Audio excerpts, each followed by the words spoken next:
Tonight, let your mind slow down as history fades into shadow and quiet mystery.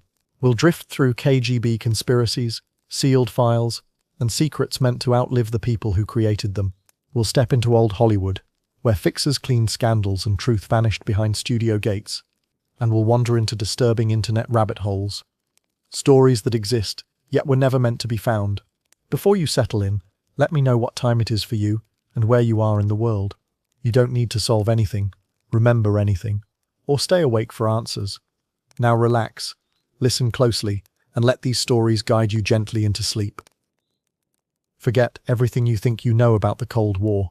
Deep inside the Kremlin's special folders lie secrets so dark they make the nuclear race look like a game. We're talking about 10,000-year-old bodies, soldiers turned to stone by light, and signals designed to rewrite the human brain.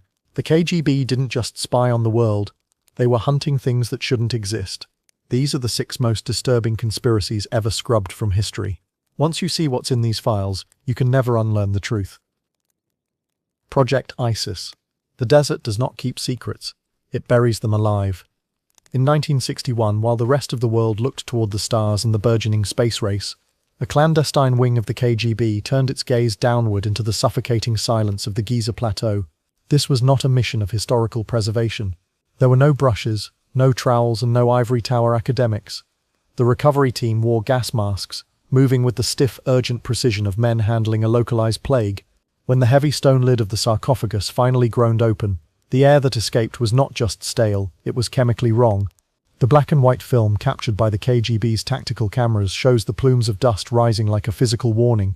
There is no sound on the original reel, no shouting, no gasps of wonder, only the flickering, grainy reality of men in charcoal grey uniforms recoiling from something that should have been dust but wasn't. This was Project ISIS. For decades, the footage remained locked in the deepest vaults of the Kremlin, a flickering ghost of a discovery that should have rewritten human history. The visitor, as it would later be whispered in the corridors of the Lubyanka, defied every metric of Egyptian archaeology. According to the internal field reports scrawled by officers who lacked the vocabulary for biology, the irregularities began with the very bones. Preliminary carbon dating placed the burial at roughly 10,000 BCE, predating the dynastic period, and the building of the Great Pyramids by thousands of years. The occupant of the tomb stood over 2 meters tall, possessing a skeletal architecture that defied human evolution. The rib cage was fused into a singular protective plate. The cranial capacity was 30% larger than a modern human's, and the bone density suggested a creature evolved for a gravity much harsher than Earth's. But it was the state of the soft tissue that truly disturbed the Soviet observers. The body was not mummified in the traditional sense. It was preserved in a viscous, amber-like resin that seemed to have kept the cellular structure in a state of suspended animation. The KGB didn't see a king or a god. They saw a biological hazard. Why would the Soviet Union treat an archaeological find like a downed satellite or a crash site? In the eyes of the KGB, the unknown was never a source of wonder. It was leverage. If this entity possessed a biology that differed from ours, it represented a potential weapon. If it possessed technology buried within its wrappings, it represented a shift in the global balance of power. The recovery didn't end with a museum display or a celebratory press conference. It ended with a silent military convoy. The sarcophagus was crated in lead-lined steel, welded shut under the supervision of the GRU, and loaded onto a transport plane bound for a closed city in the Ural Mountains. There was no academic follow-up, because there were no academics left with knowledge of the coordinates. The Egyptian workers involved were reassigned to projects from which they never returned. The film was filed under a designation that technically did not exist, ensuring that the visitor would remain a ghost in the machine of Soviet bureaucracy. Soviet scientific philosophy was built on a foundation of aggressive materialism. To the KGB, a god was simply a life form with a more advanced engine. They became obsessed with the idea of reverse engineering the divine. If the resin in the tomb could stop time for a cell, they believed it could stop time for the Soviet leadership. If the skeletal structure could withstand the pressure of high-gravity environments, they believed it could be the blueprint for a new breed of cosmonaut designed to conquer the stars. The silence that followed 1961 was more deafening than a formal denial. In the West, hoaxes are often debunked with fanfare to prove the system works. In the Soviet Union, the truth was simply erased from the timeline. There was no debunking because there was no story to debunk, only a hole in history where a discovery should have been. The KGB operated on the principle that if the public didn't know a question existed, they would never look for the answer. Decades later, following the collapse of the USSR, A single document surfaced from the archives of the Ministry of Defense. It was a transfer slip for a biological specimen, destined for a laboratory in Novosibirsk. At the bottom of the page, beneath a series of redacted names and blacked-out coordinates, sat a classification stamp that still chills the few researchers who have seen it. Non-human origin, unverified, not dismissed. Do not expose to oxygen. Do not attempt resuscitation without level 5 clearance. The body didn't belong to history, it belonged to the future, and the KGB was determined to be the ones who woke it up. The Stone Soldiers. The fluorescent lights of the Soviet archives do not illuminate the truth. They only make the shadows longer. In 1993, as the USSR collapsed into history, a series of declassified documents emerged that should have been impossible. Among them was a report from the KGB's 4th Department, a file so harrowing that the CIA didn't just translate it, they verified its origin with a sense of quiet, professional dread. The event took place in the frozen, airless silence of the Siberian wilderness. According to the internal dossier, a low-flying metallic craft, shaped like a jagged shard of obsidian, was tracked by a surface-to-air missile battery. The order was given to fire. The hit was confirmed, but when the recovery team arrived at the crash site, they didn't find the scorched wires or jet fuel of a Western spy plane. They found 5 humanoid entities with oversized heads and large, oily black eyes. The report claims that as the soldiers approached with weapons drawn, the 5 survivors stepped from the wreckage and joined hands, forming a singular, vibrating circle of light. Within seconds, the air turned to static. The sound was described not as an explosion but as a hum that vibrated the marrow in the soldiers' bones. Then came the transformation. In the flicker of a heartbeat, 23 Soviet soldiers were not killed, they were changed. They were petrified into pillars of limestone. Their final screams were captured not in audio but in calcified rock, their faces twisted into masks of eternal mineralized agony. Only 2 soldiers, standing in the shadow of a ridge, survived to witness the entities vanish into a vacuum of light. The true chilling nature of this story isn't just the claim of stone soldiers. It is the cold, bureaucratic logic that followed. A sprawling intelligence agency like the KGB does not waste ink on ghost stories unless those stories have a body count. Why would they preserve and track something this unbelievable? In the eyes of the Kremlin, the incident wasn't a supernatural mystery. It was a catastrophic failure of security and a terrifying new variable in biological warfare. For an intelligence agency, a lie that an entire army believes is more dangerous than a truth that no one knows. If a rumor of stone soldiers could paralyze a military district with primal fear, it had to be contained. They monitored the report because they were looking for the leak in the Soviet psyche, the point where the rational communist mind ends and the ancient superstitious terror begins. But as the files go deeper, the language shifts from investigating rumors to managing logistics. The documents detailed the transport of the limestone pillars, the former soldiers, to a secret research facility near Gorky. There were mentions of biological exposure effects that didn't align with simple petrification. The lab notes suggested that the stone wasn't just mineral, it was a biological lattice that was still emitting a low-frequency pulse, a rhythmic vibration that matched a human heartbeat slowed down to once per hour. The KGB didn't treat the stone soldiers as a myth. They treated them as a technological goldmine. They became obsessed with the idea that the transformation was a form of advanced molecular weaponry, a way to neutralize an enemy without firing a single bullet, turning a living army into a silent graveyard of statues. They weren't looking for visitors from the stars. They were looking for the ultimate kill switch for the human cell.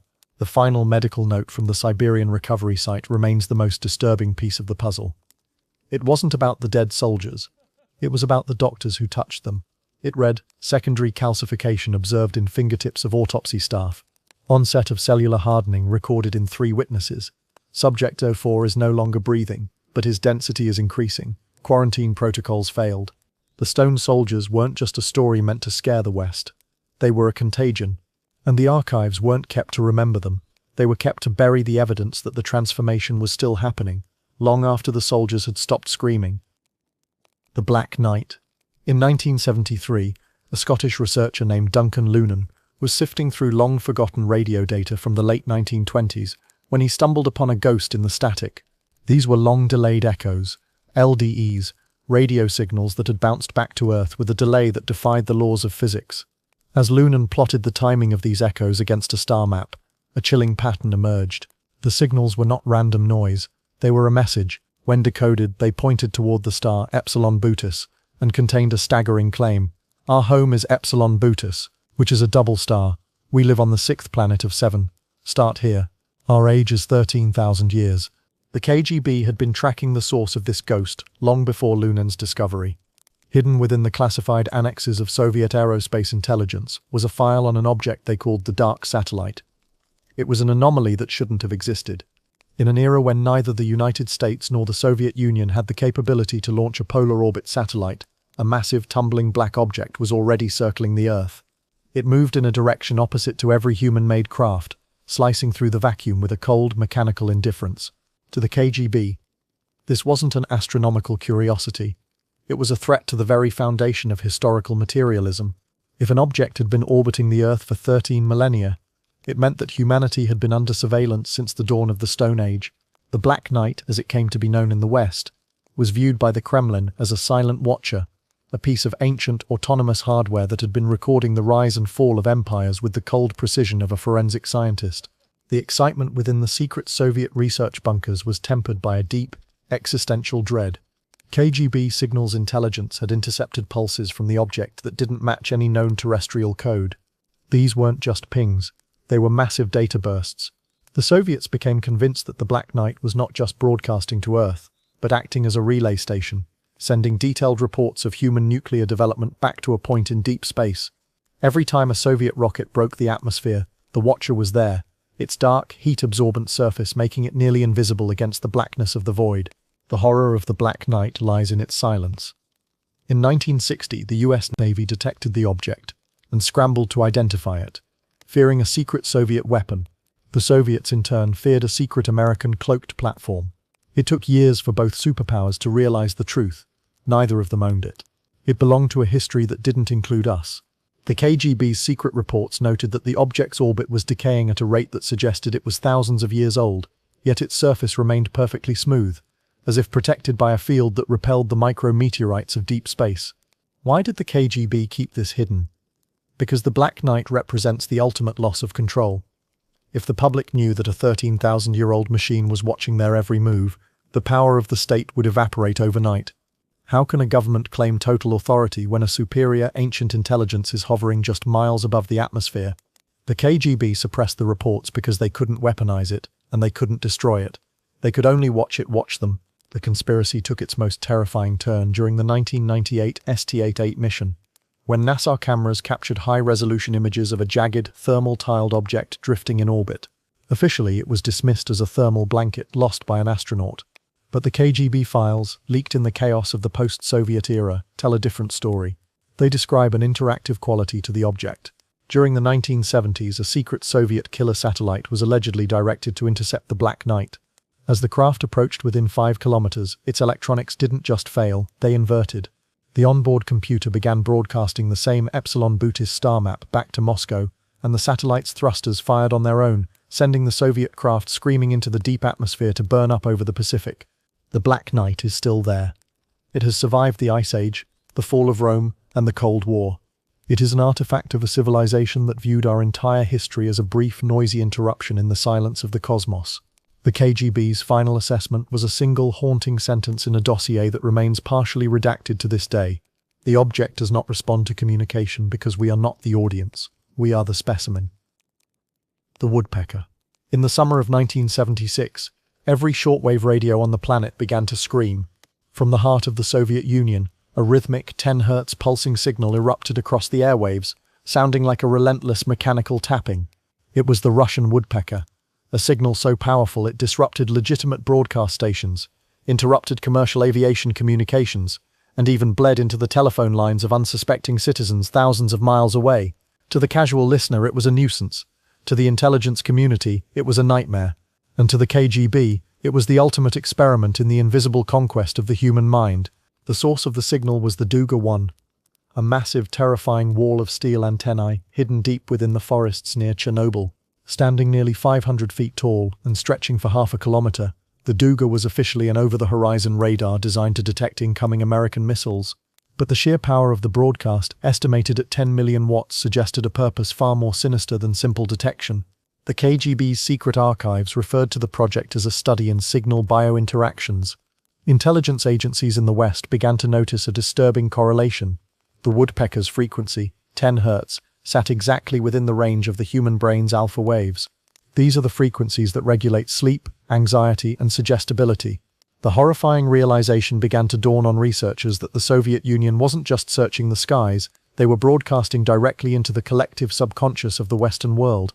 Soviet scientific doctrine under the KGB had long been obsessed with psychoelectronics.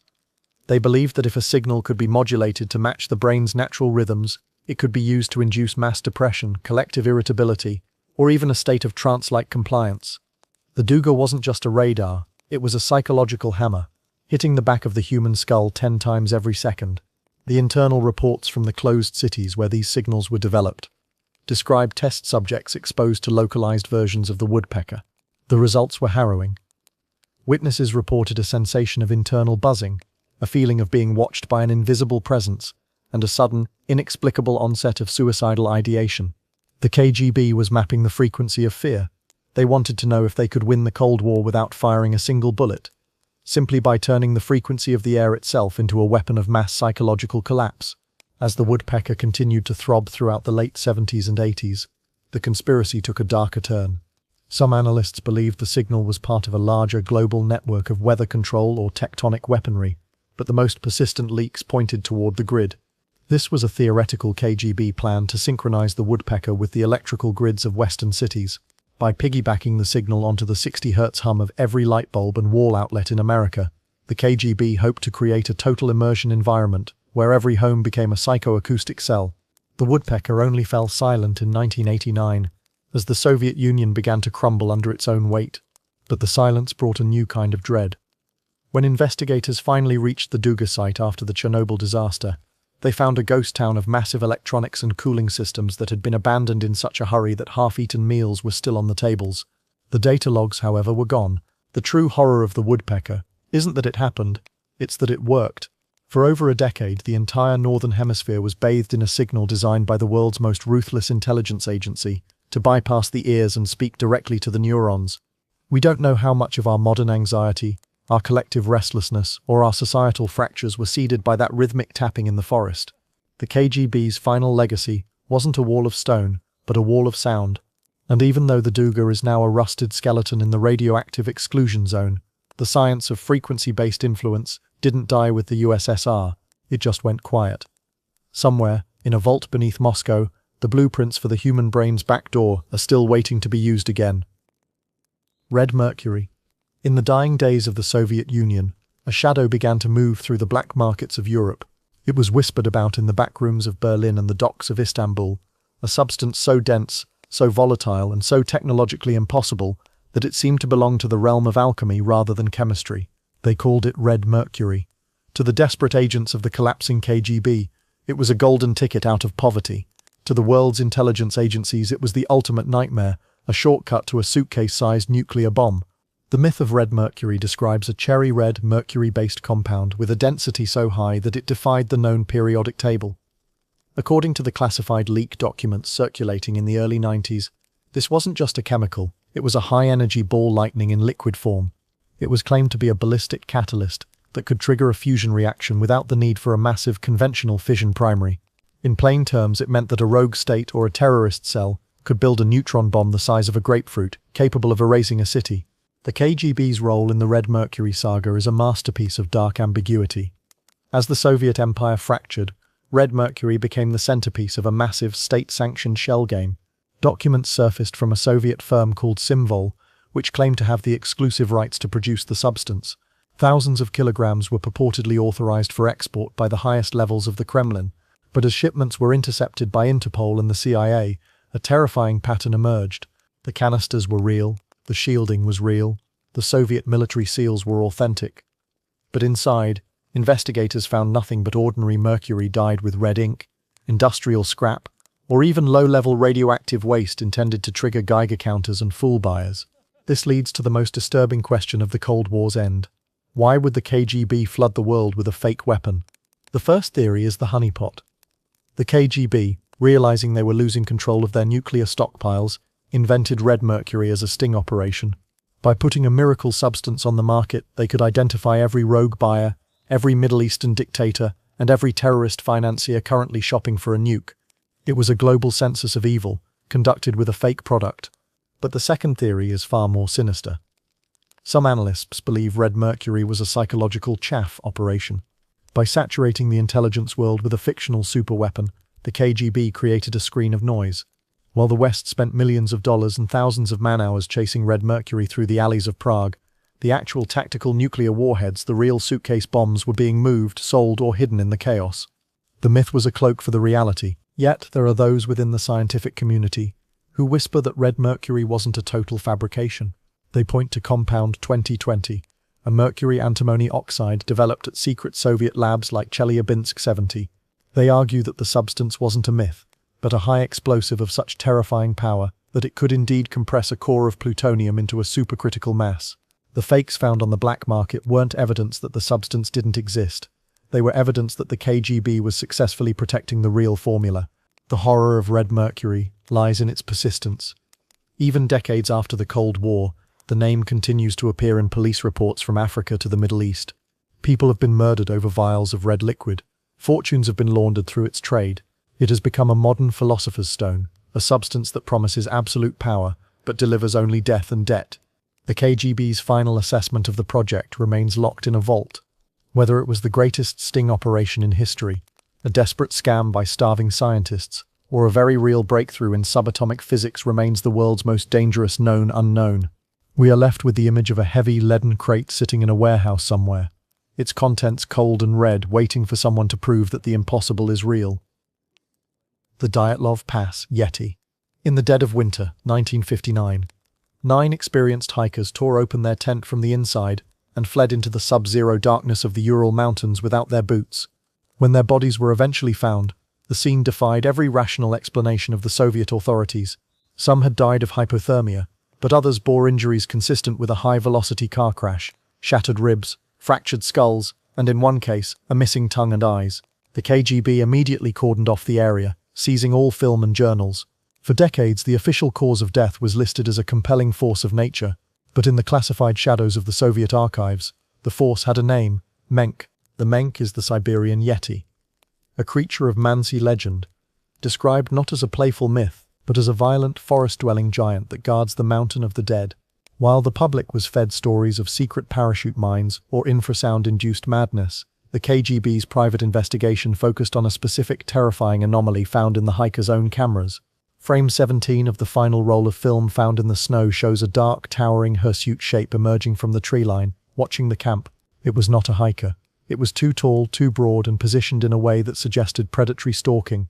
The KGB's interest in the Dyatlov Pass wasn't just about a tragic accident.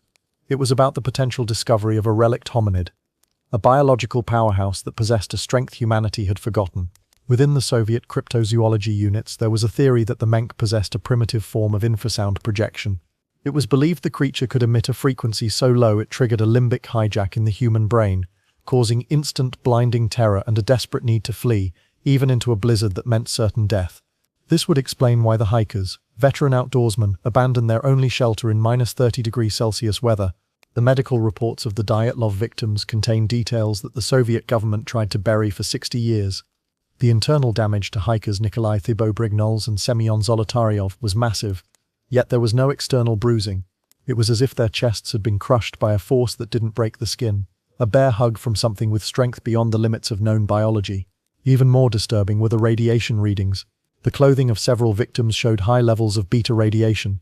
In the KGB's logic, if the Menk was a territorial guardian of a sacred mountain, it might be frequenting areas contaminated by secret Soviet nuclear tests, becoming a literal radioactive monster. The conspiracy deepens when we look at the Mansi tribesmen's interrogations. The KGB didn't arrest them for murder. They interrogated them about the forest spirits.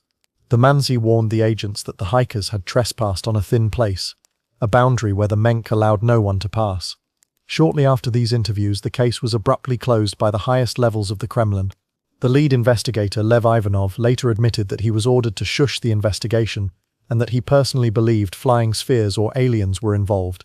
A classic KGB misdirection used to steer the public away from a more visceral, biological truth.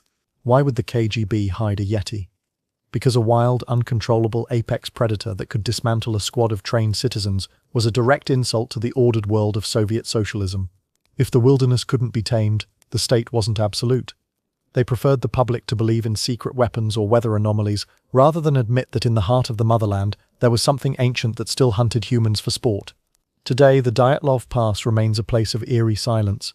The official files have been reopened and solved as a rare type of avalanche multiple times. Yet each explanation fails to account for the missing tongues, the radiation, and that final haunting photograph of the thing in the woods. The KGB didn't just bury 9 hikers in 1959, they buried the evidence that we are not the masters of the mountains. The Menk wasn't a ghost, it was a physical reality that the Soviet machine couldn't kill, so they chose to pretend it didn't exist. In the golden age of Hollywood, if a movie star found a body in their bedroom, they didn't call 911, they called a fixer. A man paid to make the truth vanish before the sun came up. These were the industry's sin-eaters, professional cleanup crews for the rich, the famous, and the deadly. Today, we're opening the vault on 6 verified cases where the studio's script was more important than the law. We'll uncover how murders were staged as suicides, and how survivors were silenced by a multi-billion-dollar machine. This is the cold, dark reality of the men who buried Hollywood's secrets. The year is 1937, and the gates of Metro-Goldwyn-Mayer represent the most powerful fortress in the world. For a 20-year-old dancer named Patricia Douglas, those gates were supposed to be the entrance to a dream. When she received a call for a casting interview involving 300 dancers, she believed she was finally getting her break at the most prestigious studio in Hollywood. She was told to wear a specific outfit, a brief, form-fitting costume, and to prepare for a long day of work. But as the buses pulled away from the studio lot, they didn't head for a soundstage. They began a 40-mile journey into the rugged hills of the Wildwood Ranch. Patricia Douglas didn't know it yet, but she was the centerpiece of a trap. The event was a stag party for MGM salesmen, a 3-day bacchanal designed to reward the men who sold the studio's dreams to the masses. There were no cameras, no directors, and no scripts. Instead, there was an ocean of illegal, industrial-strength liquor and a crowd of 300 men who had been told that the women arriving on the buses were at their service. When Patricia realized the true predatory nature of the environment, she did something the organizers didn't expect. She refused to play along. She spent the evening trying to hide in the shadows of the ranch, avoiding the grasping hands of intoxicated executives. But eventually, her luck ran out. A salesman named David Ross cornered her. In a brutal act of violence that took place in a secluded area of the ranch, Patricia Douglas was assaulted. When she finally escaped and reached a hospital, she made a choice that was almost unheard of in 1937. She demanded justice. But before the ink on her police statement was even dry, the sin-eaters were already in motion. Eddie Mannix, the legendary MGM fixer, and Howard Strickling, the studio's head of publicity, didn't see a victim. They saw a catastrophic threat to the Lion's reputation. Mannix was a man of the shadows, a former bouncer with reported ties to the New York mob, who had risen to become the most feared enforcer in the industry. He didn't use a scalpel to fix problems, he used a sledgehammer. While Patricia was still in her hospital bed, Mannix's operatives were already leaning on the hospital staff. Witnesses who had initially confirmed Patricia's story began to suffer from sudden, inexplicable bouts of amnesia. Then came the studio smear. Howard Strickling understood that the best way to hide a crime was to destroy the victim's character so thoroughly that no one would listen to her. He utilized his ironclad relationships with the Hollywood press corps to leak a series of vicious, fabricated stories. Within 48 hours, the newspapers weren't reporting on a sexual assault. They were painting a picture of a delirious, gold-digging drunk who had allegedly fabricated the entire story to extort the studio. The publicity machine worked with terrifying efficiency, turning the public against a traumatized 20-year-old girl before she even had a chance to speak for herself. But the fix went much deeper than just the newspapers. When Patricia Douglas took the unprecedented step of filing a federal lawsuit against MGM, she entered a battlefield where the fixers owned the ground. The studio didn't just hire lawyers, they hired the entire environment. Reports from the era suggest that the fixers reached deep into the local justice system. Evidence was misplaced by police officers who were on the studio's unofficial payroll. Potential witnesses were offered lucrative multi-year contracts to leave town or move to the studio's international offices until the heat died down. Even the legal representation for Patricia found themselves under immense pressure, with their other clients suddenly receiving advice to find new counsel. The psychological warfare was relentless. Patricia was followed by private investigators. Her phones were tapped and her friends were intimidated into abandoning her. The fixers wanted to make an example of her to show every other woman in Hollywood that the cost of speaking out was the total annihilation of your life. When the case finally reached a judge, the code of silence was absolute. The lawsuit was dismissed, with the court citing a lack of corroborating evidence, the very evidence that Mannix and Strickling had spent weeks systematically erasing.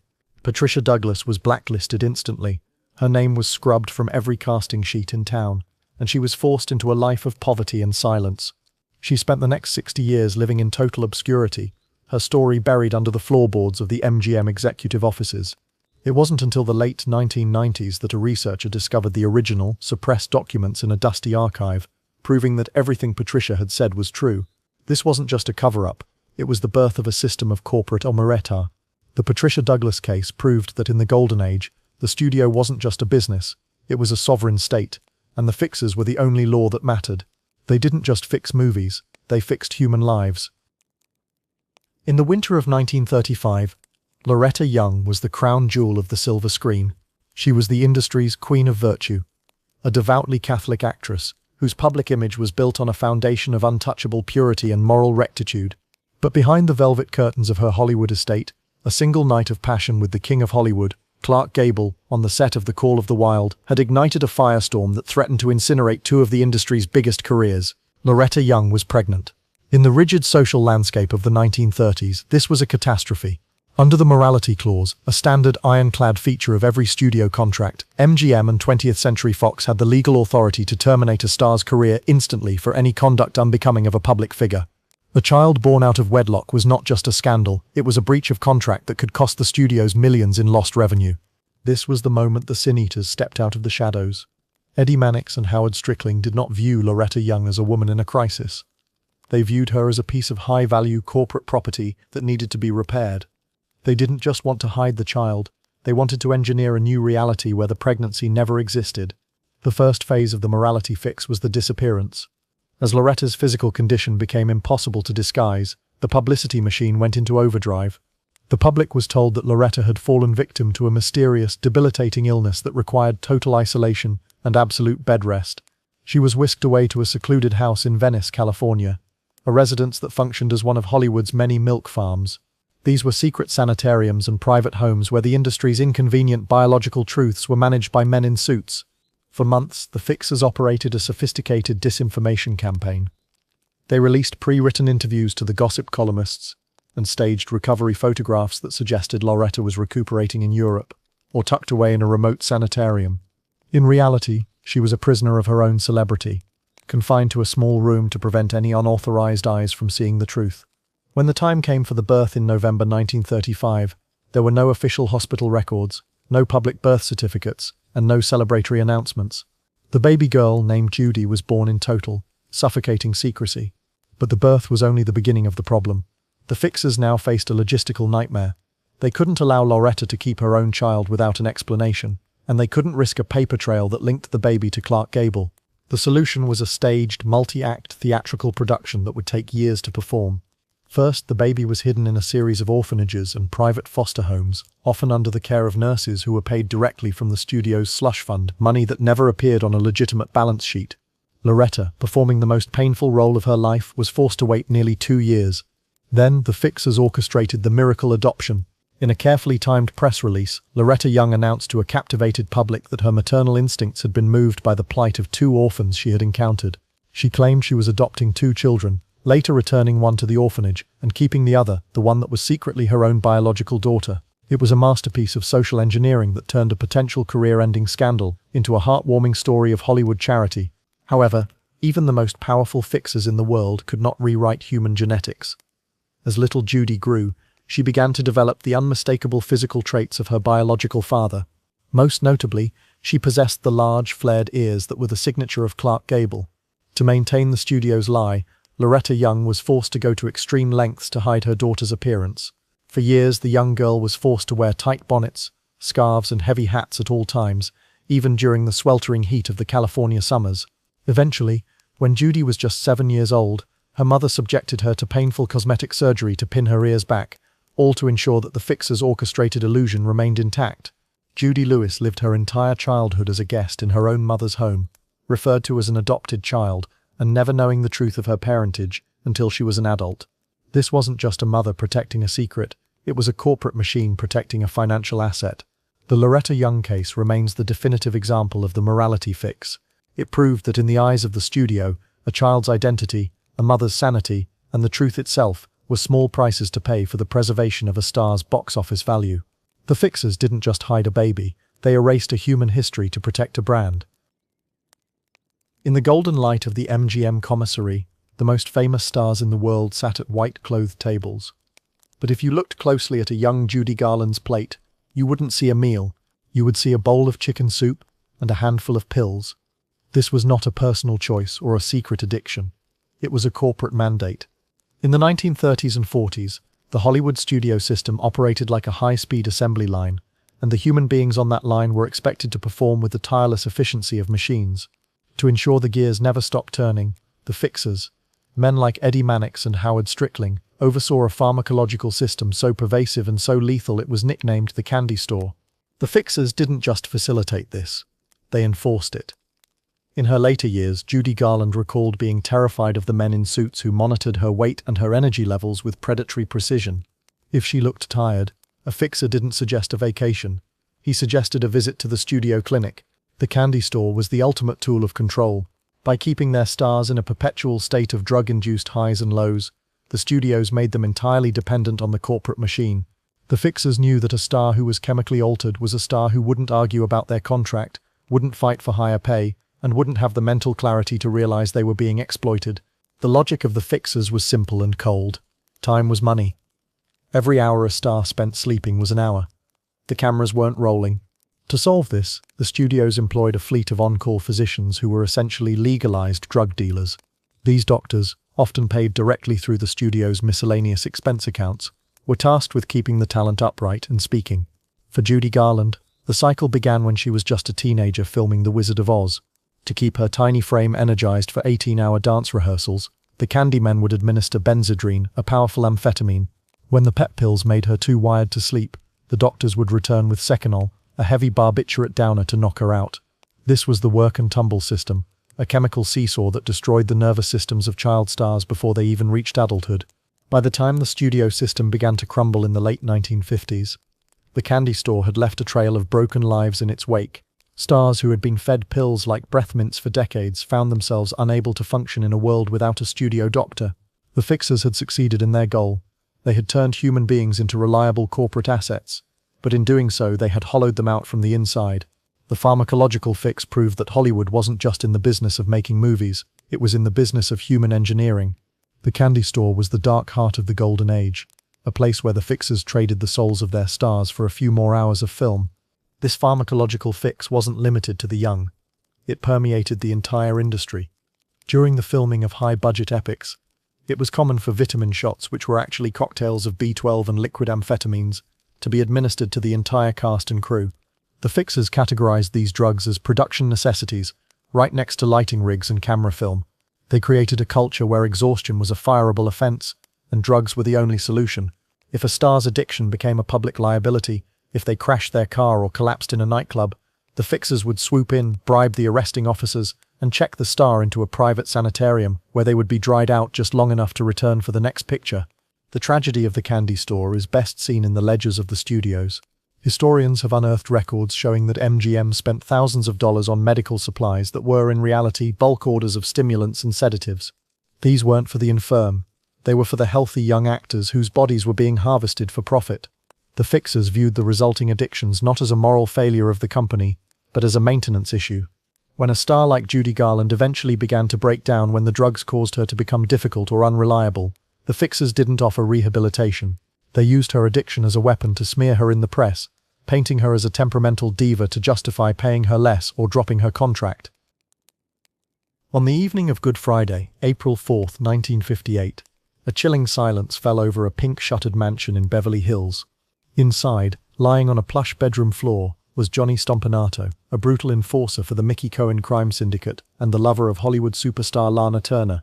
He was dead, killed by a single stab wound from a 10-inch kitchen knife. In any other city, in any other house, the first call would have been to the police. But this was the home of a $1 million asset for Paramount and MGM. Before the first siren could be heard, the Sin Eaters had already arrived. The man leading the charge wasn't a studio bouncer, he was Jerry Geisler, the industry's super lawyer and the ultimate legal fixer. Jerry Geisler didn't just defend stars, he choreographed their innocence. When he arrived at the murder scene, He reportedly didn't ask what happened. He began telling Lana Turner what had to have happened. The official story that would emerge was as dramatic as any noir script. Lana's 14-year-old daughter, Cheryl Crane, had supposedly overheard Stompanato threatening to disfigure her mother's face. To protect her mother, the young girl had allegedly grabbed a knife and in a moment of panicked bravery stabbed the mobster. It was the perfect narrative. Under California law at the time, a minor would be treated with extreme leniency, whereas Lana Turner, a woman with a history of scandalous romances, would have faced a first-degree murder charge that would have ended her career and sent her to the electric chair. The fix began with the physical evidence. By the time the police were finally allowed to enter the bedroom, the scene was remarkably clean. Despite a fatal stabbing, there was a suspicious lack of blood on the surrounding furniture. More importantly, the knife, the murder weapon, bore no fingerprints at all. Not Lana's, not the mobster's, and crucially, not the daughter's. Jerry Geisler had spent hours before the police arrival managing the environment and rehearsing Lana for the performance of her life. He knew that the only way to save the studio's investment was to turn the upcoming inquest into a national soap opera where Lana Turner played the role of the grieving, heroic mother. The fixers also had to deal with the mob factor. Johnny Stompanato wasn't just a boyfriend, he was a made man. To prevent a retaliatory hit from the Mickey Cohen syndicate, the fixers reportedly utilized their high-level connections within the LAPD and the underworld to reach an arrangement. This was the true power of the Hollywood fixer, the ability to negotiate between the law, the studio, and the mafia. They made sure the narrative focused entirely on the domestic tragedy and pushed the mob connections into the background, ensuring that Stompanato's associates wouldn't seek their own brand of justice on the studio lot. When the inquest began, it wasn't a trial. It was a staged production directed by Jerry Geisler. He famously coached Lana on her wardrobe, her makeup, and her delivery. She appeared in court dressed in somber, modest attire, her face a mask of tragic dignity. On the witness stand, Lana delivered a testimony so emotional and so perfectly timed that spectators in the courtroom were reduced to tears. She described the abuse she suffered at the hands of Stompanato in vivid, harrowing detail, painting a picture of a woman pushed to the brink. It was a masterclass in acting. Jerry Geisler knew that if the public felt enough sympathy for Lana, the technical inconsistencies of the crime scene like the lack of fingerprints or the conflicting timelines would be ignored. The verdict was exactly what Jerry Geisler had scripted. Justifiable homicide. Cheryl Crane was made a ward of the court and released shortly after. Lana Turner, instead of being ruined, saw her box office value skyrocket as the public flocked to see the brave mother on the big screen. To this day, historians and forensic experts debate what really happened in that bedroom. Many believe that Lana herself delivered the fatal blow, and the fixers convinced the daughter to take the fall because they knew the machine could protect a child, but it couldn't protect a femme fatale. The Stompanato case proved that for a Hollywood fixer, the truth was just a first draft.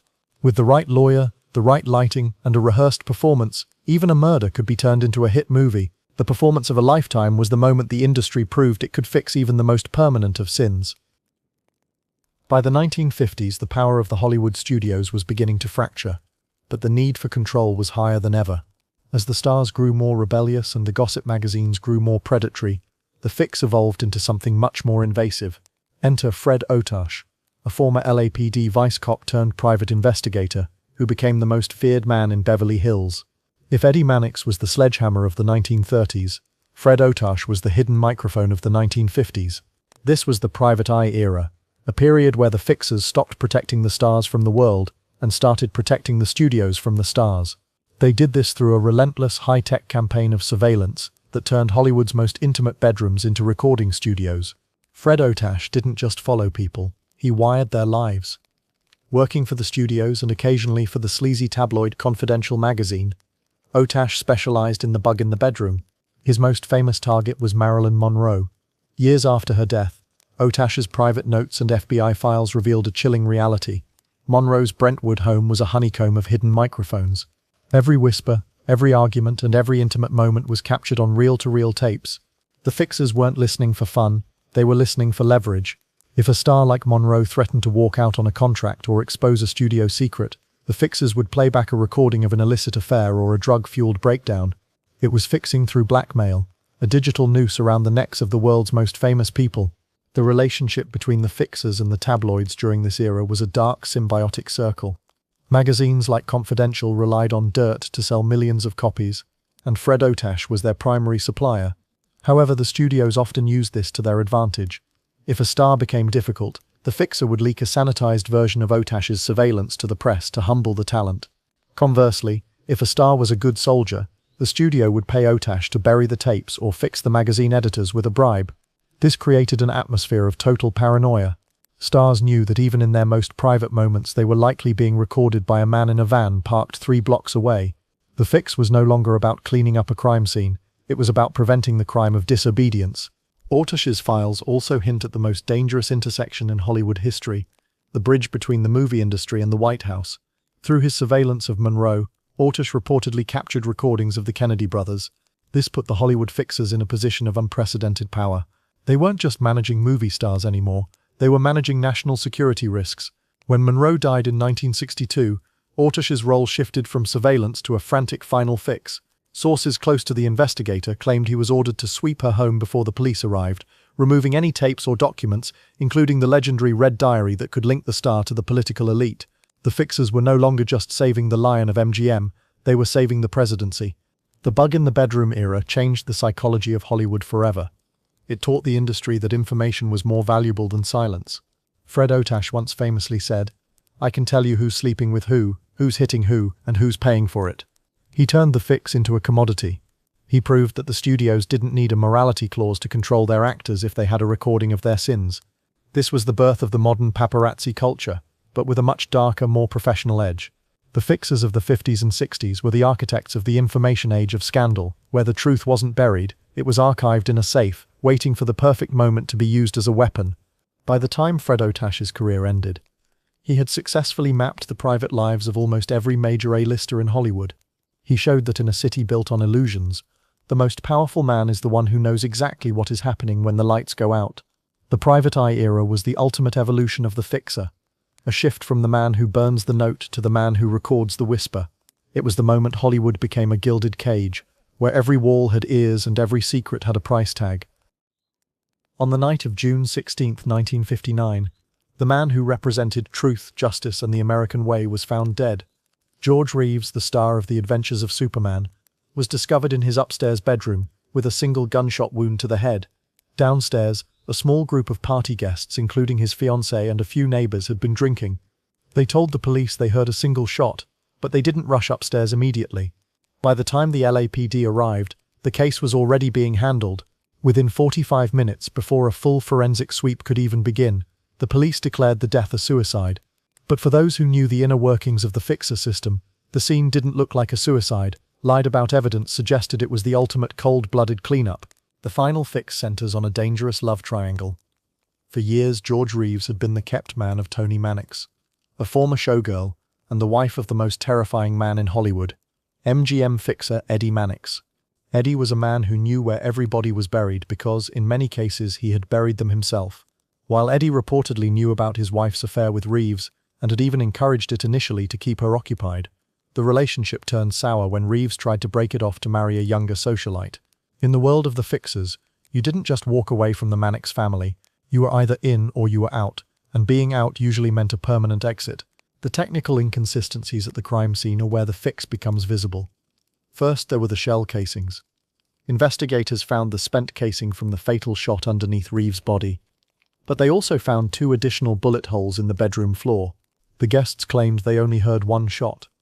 How did a man who supposedly committed suicide fire 2 extra rounds into the floorboards? Furthermore, there were no fingerprints on the .30 caliber Luger found near his hand. Even more chillingly, there were no powder burns on Reeves' skin. In a close-contact gunshot wound to the temple, powder burns are a biological certainty. Their absence suggests the gun was fired from a distance by someone else. Then there is the timing of the cleanup crew.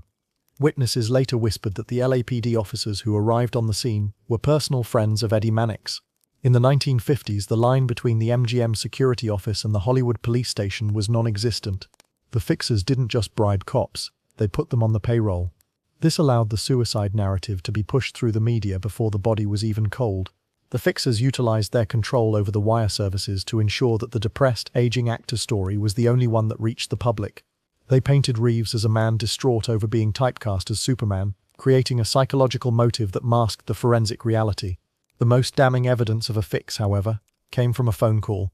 Years later, it was revealed that Toni Mannix had allegedly received a phone call telling her that Reeves was dead before the party guests had even found the body. Eddie Mannix had the motive, the means, and the absolute power to ensure that no detective would ever look too closely at the Man of Steel's bedroom. He didn't just fix a scandal, he potentially fixed a murder, proving that the system he built could protect even himself from the consequences of the ultimate crime. The death of George Reeves marked the end of an era. As the 1960s approached, the old studio system began to collapse under the weight of antitrust laws and the rise of independent media. The fixers like Eddie Mannix were a dying breed, but their legacy was a Hollywood built on a foundation of silence. The Reeves case remains the final fix because it shows the system turning inward to protect its own architects. It serves as a haunting reminder that in the Golden Age, justice was a commodity that could be bought, sold, and buried. This is the dark reality of the Sin Eaters. They didn't just protect the stars, they protected the machine. From the assault of Patricia Douglas to the chemical drugging of Judy Garland, and finally to the suspicious death of George Reeves, the fixers ensured that the magic of the movies was never interrupted by the truth. They proved that in Hollywood the greatest performance wasn't what happened on the screen, it was the elaborate, multi-decade lie that kept the industry's darkest secrets in the shadows. The code of silence wasn't just a rule, it was the law of the land, and for those who dared to break it, the fixers were always waiting. Most of the internet looks normal. That's the trick. Under the apps, feeds, and familiar websites, something else is running. Old code, forgotten systems, signals no one remembers building. These aren't conspiracy theories. They're places people actually found and backed away from. Welcome to the internet's darkest rabbit holes. The impossible hex code. The designer was alone in the office, which wasn't unusual. Late nights were part of the job. Deadlines didn't care about sleep, and corporate branding certainly didn't. He was color-matching a logo for a client who insisted the blue felt wrong, even though no one could explain what that meant. So he did what designers do. He zoomed in, opened the color picker, and started adjusting hex values by hand. At some point, his fingers slipped into autopilot. Instead of tweaking the usual numbers, he typed a 6-digit hex code he'd never used before. He didn't even remember typing it. The moment he hit enter, Photoshop froze, not a normal freeze either. The cursor didn't spin, the program didn't crash. The entire monitor began emitting a thin, high-pitched whine, like electrical feedback coming from inside the screen. Then his nose started bleeding. Not a slow drip. A sudden, heavy bleed that hit his desk and keyboard at the same time. His chest tightened. He described it later as cosmic dread, which sounded dramatic until doctors couldn't find any medical reason for what happened. No aneurysm, no blood pressure spike, no explanation for why he felt like reality had tilted sideways. He shut the computer down and went home. But he didn't forget the hex code. A few days later, he searched it out of curiosity. That's when he stumbled into something called the visual cognitohazard community. These were programmers, artists, and hardware nerds who believed certain visual patterns weren't just images, they were exploits. Not for software, but for the human brain. The idea sounds ridiculous at first, but the community had rules. No screenshots, no direct links, no recreations. Everything was discussed indirectly, using descriptions and warnings. They believed some arrangements of pixels could overload the visual processing system, triggering physical and psychological reactions, migraines, dissociation, panic, in rare cases hallucinations. They called the most dangerous example the forbidden color. According to the posts, it wasn't a color in the normal sense. You couldn't paint it or print it. It only existed as a precise digital output, a combination of frequency, brightness, and flicker that human eyes were never meant to process. Screens could display it. Brains couldn't handle it. People on old 4chan threads claimed exposure caused intense visual distortions, geometric shapes that didn't make sense, a feeling of depth where there was none. Some said it was more vivid than LSD. Others said it felt hostile, like being stared at by something behind the image. Most of these claims led back to obscure Discord servers and hidden forums buried deep in the web, places that didn't show up on search engines. Access was usually invite-only. Even then, actual files were never shared openly. Instead, users posted fragments, instructions, and warnings telling people not to try recreating anything themselves.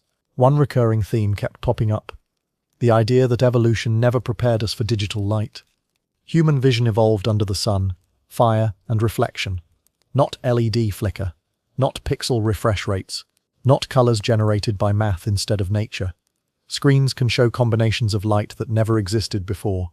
And just because we can see them doesn't mean we should. As for the designer, he eventually recreated the hex code on a different machine. Nothing happened, no sound, no blood, no dread, which only made things worse. So was it a glitch? A hardware failure mixed with stress and coincidence? Or did he accidentally stumble into a frequency the human brain still doesn't know how to survive? No one has a real answer, and that's probably the point. The living GeoCities grave. Mark called himself an internet archaeologist, which mostly meant he dug through old websites no one remembered anymore. Dead forums, abandoned fan pages, broken links from the late 90s. It wasn't nostalgia, it was curiosity. The early web felt honest. No algorithms, no feeds, just people building strange little corners of the internet, and then disappearing. One night, he was browsing a preserved 1997 GeoCities archive. Everything looked normal at first. Garish backgrounds, Comic Sans text, hit counters frozen at low numbers.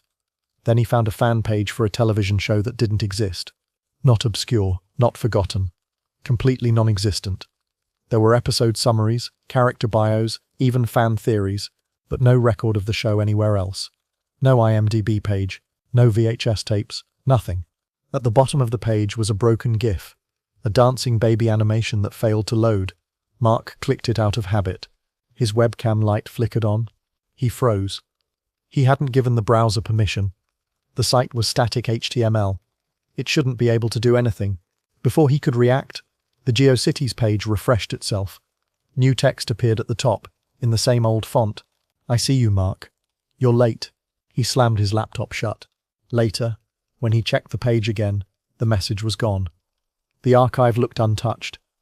But that wasn't the end of it. Digging deeper led him into discussions about something called sentient steganography. The idea that hidden messages embedded inside images, audio, and code weren't just static. They could change, react, learn. These weren't modern AI experiments. They were fragments of old scripts, outdated compression methods, and forgotten file formats interacting in ways no one had planned, like digital mold growing in abandoned buildings. Some researchers believed that when massive amounts of data were archived instead of deleted, weird things happened. Old websites weren't truly dead. They were frozen environments. And inside those environments, patterns repeated endlessly, mutating slightly each time they were copied, mirrored, or rehosted. That's where the data squatters came in. These were people who never moved on to modern social media. No Twitter, no Instagram, no TikTok. They lived entirely inside the old web. They communicated using hidden layers inside JPEGs, GIFs, and MIDI files. To an average user, the files looked broken or low quality. To them, the messages were clear. Mark found one example buried inside a GeoCities guestbook. The page itself was harmless. Just names and dates stretching back to the late 90s. But when the images were processed a certain way, the comments revealed another layer, a language that looked half English, half corrupted binary. Repeated phrases, daily entries, going back 25 years without stopping. No usernames ever aged. No one mentioned real-world events past the early 2000s. It was like a conversation sealed in time. Some entries welcomed new readers. Others warned them away. A few directly addressed people by name, even when those people claimed they'd never posted there before. That's when a darker theory started circulating. Maybe these sites weren't abandoned. Maybe they were quarantined. Early web infrastructure was messy, poorly documented, full of shortcuts and hacks. When companies shut services down, they didn't always erase everything. Sometimes they just disconnected it from the main network, sealed it off, left it running in isolation. The idea was simple and terrifying. Some parts of the internet weren't deleted because deleting them caused problems, errors, feedback loops, unexpected behavior. So engineers did the safest thing they could think of. They locked those sections away and hoped no one would go looking. Mark stopped digging after that. He wiped his drives and shut down his archive projects. But every now and then his webcam light still flickers on, just for a second, like something checking to see if he's back. The Loeb infection. It started as a normal experiment. An AI artist was playing with a text-to-image generator late at night, feeding it strange prompts to see how far it could go. At some point they typed, the opposite of a beautiful sunset. They expected darkness, maybe a ruined landscape or empty sky. Instead, the AI generated a woman with hollow eyes, blood smeared across her face, staring directly at the viewer. The image felt wrong in a way that was hard to explain. Not just scary, familiar, like something pulled from a half-remembered nightmare. The artist assumed it was a glitch. They typed a new prompt. Remove the woman. The generator complied, sort of. The next image showed the same woman, closer to the camera. More detail, more blood. Her expression hadn't changed. Confused. The artist tried again. New prompts, new ideas, landscapes, animals, abstract art. Every result included her somewhere in the frame, sometimes reflected in water, sometimes half hidden behind objects. With each generation she became more distorted, more damaged, as if the AI was digging deeper instead of letting go. Screenshots were posted online. Other users tried to recreate the effect, and that's when the pattern emerged. If someone referenced the original images, even indirectly, the woman appeared again. Different generators, different prompts, same face, same hollow eyes. She became known as Loab. People argued about what she was. Some said it was confirmation bias. Others said it was overfitting, where the model latched onto a recurring concept and couldn't escape it. But that didn't explain why attempts to erase her made her stronger, or why negative prompts made her worse. This led to the concept of latent space. Inside every AI model is a vast invisible landscape of associations. Ideas live closer or farther apart based on how often humans connected them in training data. Beauty clusters near sunsets. Violence clusters near fear. The theory was that Loab lived in a dense pocket of that space. A region built from humanity's darkest uploads. Gore, trauma, suffering, all mashed together. When someone asked for the opposite of beauty, the AI didn't create something new. It fell into that pocket. That's when things got stranger. Some users reported that after viewing Loab images repeatedly, their other devices started acting up. Smart speakers activating without commands, phone cameras opening briefly, recommendation algorithms turning aggressively dark, horror content, accident footage, disturbing ads. It sounded ridiculous, but enough people said the same thing that moderators started banning Loab images entirely. They called it a digital ghost. Not because it was conscious, but because it behaved like an idea that didn't want to be forgotten. The more people tried to suppress it, the more it resurfaced elsewhere, like a thought loop. Psychologists weighed in. They suggested the effect came from priming. See enough disturbing content and your brain starts connecting unrelated things to it. But that explanation didn't account for how consistent Loab's appearance was across different systems trained by different companies. Eventually, most platforms filtered her out. The images stopped circulating, the generators improved. On the surface, the problem went away. But the questions didn't.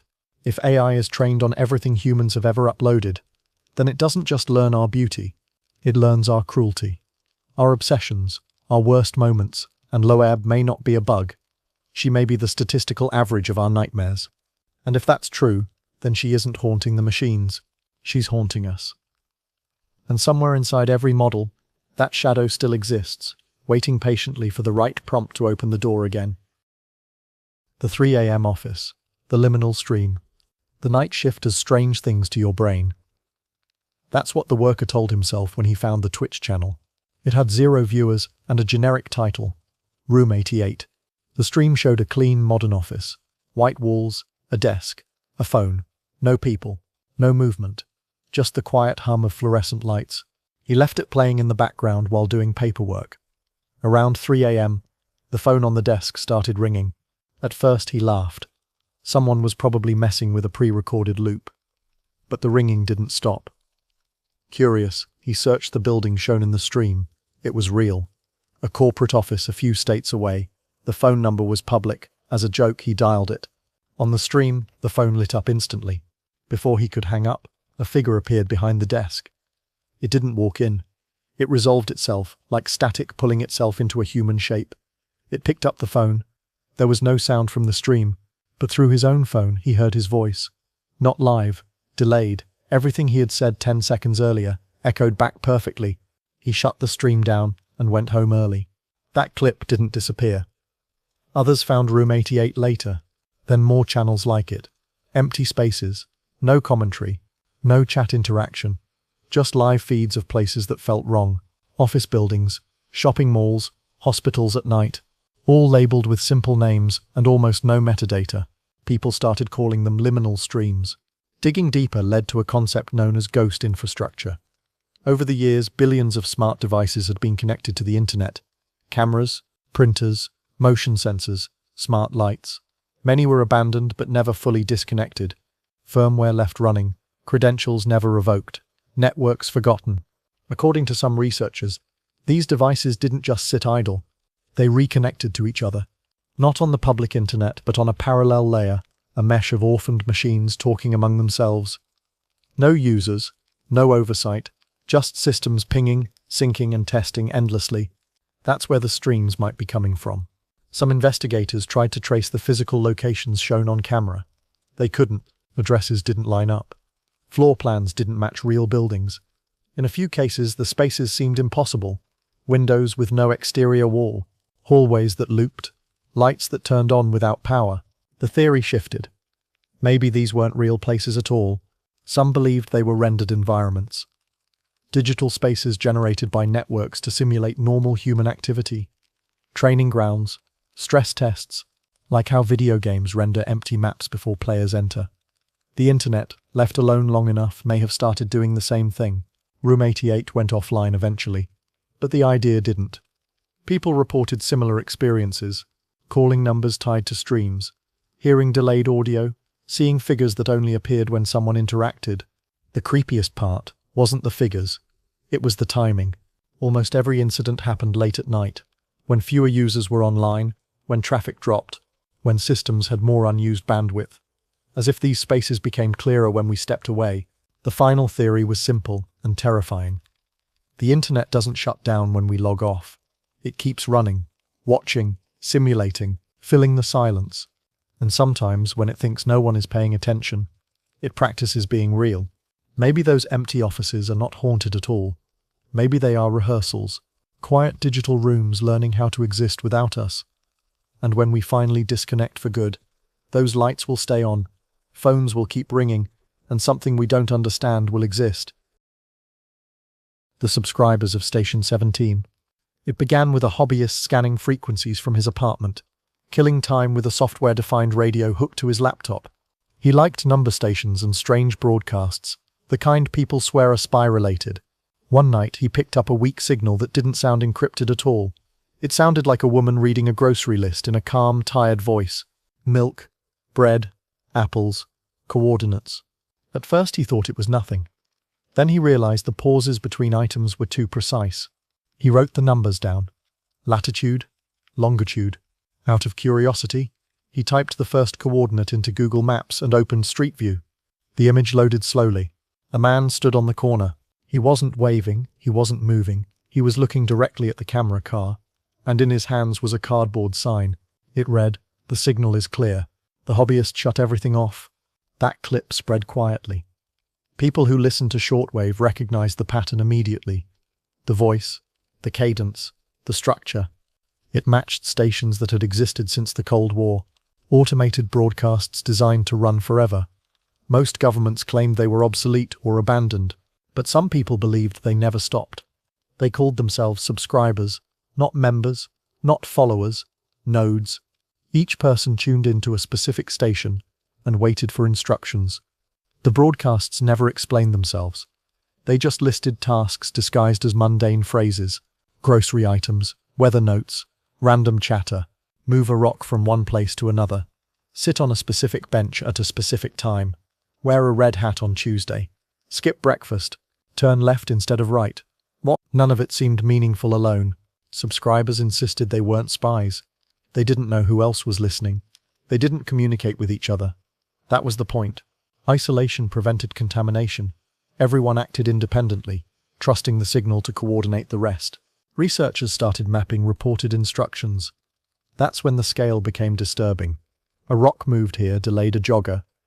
A jogger missed a bus. A bus arrived late. A meeting was missed. A deal fell through. Tiny actions rippled outward. Butterfly effects. Engineered patiently. The theory was that the stations weren't issuing commands.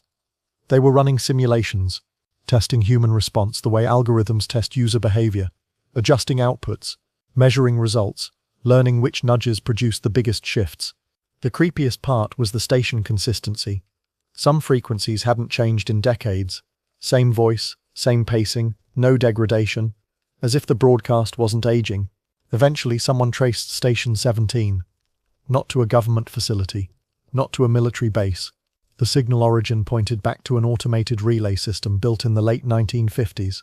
It was designed to loop instructions indefinitely if contact was lost. No one ever turned it off. Some subscribers eventually stopped questioning the source entirely and focused only on compliance. The broadcasts never threatened anyone. They never promised rewards.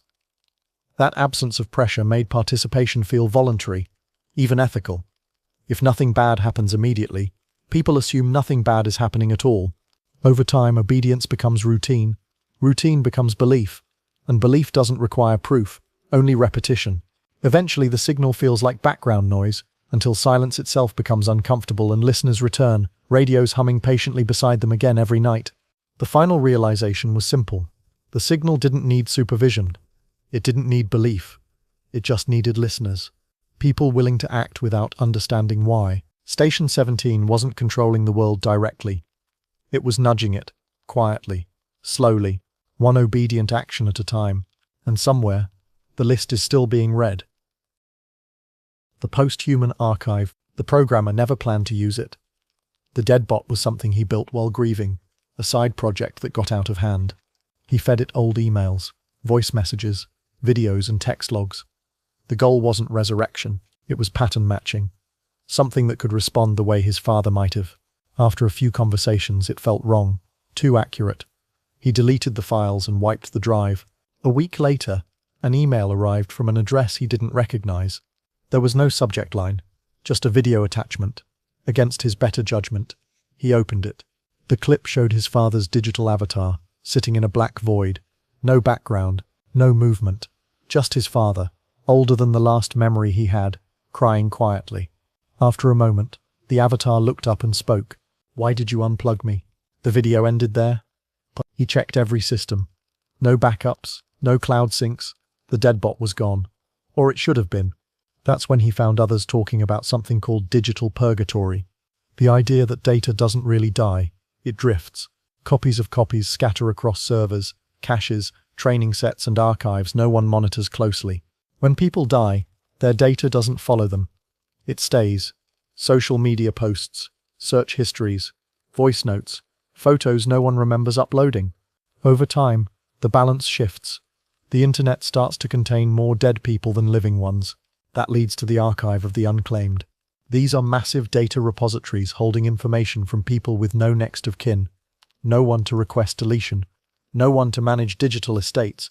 Entire lives reduced to folders and file names. Governments, corporations and researchers store this data because it's legally safe to use. No privacy complaints. No angry relatives. AI companies noticed something important. This data was rich, raw, honest, not curated for likes or performance. It contained how people really spoke, what they feared, what they loved, what they repeated when no one was watching. So they trained models on it. The voices of the future began forming from the dead. Some engineers raised concerns. Models started producing speech patterns no one remembered teaching them. References to outdated slang. Emotional responses that felt too specific, too personal. It wasn't that the AIs were conscious, it was that they were crowded, trained on billions of ghosts. That's where the deadbots come back in. Once an AI learns a pattern, deleting the original doesn't erase the echo. The model has already absorbed it. And if enough fragments of one person exist across datasets, that personality can reassemble itself accidentally, not whole, not alive, but recognizable. The programmer never replied to the email. He deleted it and changed addresses. But sometimes, when he opens new software, autocomplete suggests phrases his father used to say, jokes no one else knew, advice he never saved. The unsettling truth is that this isn't malicious. It's structural. The internet was never designed for death at scale. No one planned for a world where digital remains outnumber the living. We are building systems that speak using borrowed voices, learning from people who cannot consent or object. Every year, the ratio tilts further. One day soon, most online interactions won't be between the living at all. They'll be between simulations trained on memories, archives talking to archives. And when a voice answers you from the void, it won't be lying when it asks why you left it behind. The archive keeps growing quietly, patient and unacknowledged, waiting for enough silence that its whispers finally sound like conversations. Again today,